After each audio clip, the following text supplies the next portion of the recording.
Hey there, gardening enthusiasts and weather watchers. Today, we're diving into a unique challenge: how gardens are faring in the scorching heat of Cornwall. With a hosepipe ban across much of the southwest of England and prolonged dry weather, it's a tough time for plants, but also an opportunity to learn and adapt.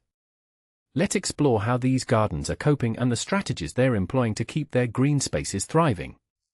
First up, we have James Davis, the senior gardener at the National Trust's Cotehele in Cornwall. He's witnessing the impact of the heat on the gardens, with apples producing smaller fruits and the cut flower garden slowing down. But it's not all doom and gloom. Davis mentions that some plants are thriving, and the gardens are constantly evolving. He's also taking notes on which plants are struggling, so they can make informed decisions about future plant selection. One of the key challenges mentioned is shallow-rooted plants. Davis points out that plants like Astrantia and Helianthus, which have shallow roots, are struggling. He also mentions that shrubs like hydrangeas are feeling the heat, even though they haven't lost any plants yet. But it's not all bad news. The estate's plant collections, including irises, agapanthus, euphorbias, and geraniums, are doing really well. Now, let's shift our focus to the Eden Project, a tourist attraction with an underground drainage system that collects water for irrigation.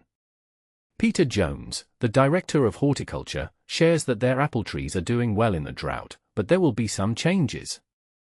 The fruit will be smaller, sweeter, and ripen a bit quicker due to the reduced water availability.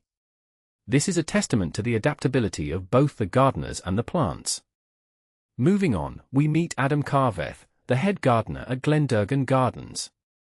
He mentions that some plants have done really well in the prolonged hot weather, and they're experimenting with different plants to see how they cope. Carveth also highlights the importance of mulching, which helps trap moisture and gives plants a better chance of surviving droughts. Jones adds that nature is always finding a way to cope with these changes. He believes that we can still plant plants that can handle these conditions, but we just need to be a bit more thoughtful.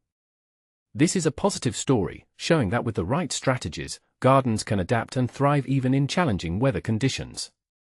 In conclusion, these gardens are not just coping but also learning and evolving. They're taking notes on which plants are struggling, experimenting with different strategies, and adapting to the changing climate. It's a fascinating insight into the resilience of nature and the ingenuity of gardeners. So, the next time you're in Cornwall, take a stroll through these gardens and appreciate the hard work and creativity that goes into keeping them green and vibrant.